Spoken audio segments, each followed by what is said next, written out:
കഴിഞ്ഞ വർഷം ഡിസംബർ 16-നാണ് സൗദിയിലെ ദമാമിൽ നിന്നും മത്സ്യബന്ധനത്തിന് പോയ ലോഞ്ച് ഇറാൻ നാവികർ കസ്റ്റഡിയിലെടുക്കുന്നത്.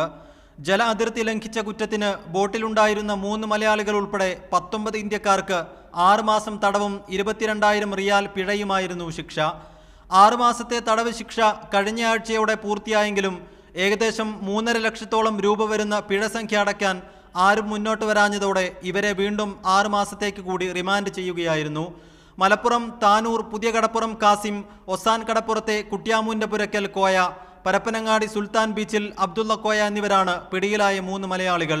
പ്രാർത്ഥനയും കണ്ണീരുമായുള്ള ഇവരുടെ കുടുംബങ്ങളുടെ കാത്തിരിപ്പ് നേരത്തെ മീഡിയ വൺ ഉൾപ്പെടെയുള്ള വാർത്താമാധ്യമങ്ങൾ റിപ്പോർട്ട് ചെയ്തിരുന്നു. ഇത് നമ്മളെ ഇന്ത്യ ഗവൺമെൻറ്റിൻ്റെ എംബസിൻ്റെ ഇടപെടലുകൾ വേണ്ട മാതിരി ഇല്ല എന്നുള്ളതാണ്. എംബസി ശക്തമായിട്ട് ഇതിൽ ഇടപെടുന്നില്ല.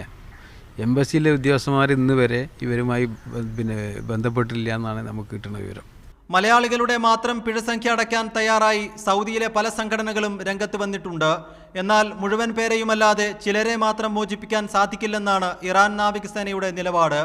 ഇത്രയൊക്കെയായിട്ടും ഇന്ത്യക്കാരുടെ മോചനത്തിനായി നയതന്ത്ര തലത്തിൽ യാതൊരു നടപടിയും സ്വീകരിക്കാത്ത കേന്ദ്ര സർക്കാരിന്റെ നിലപാടിൽ പ്രതിഷേധം വ്യാപകമാണ്. PC Saifuddin, media one, Malappuram.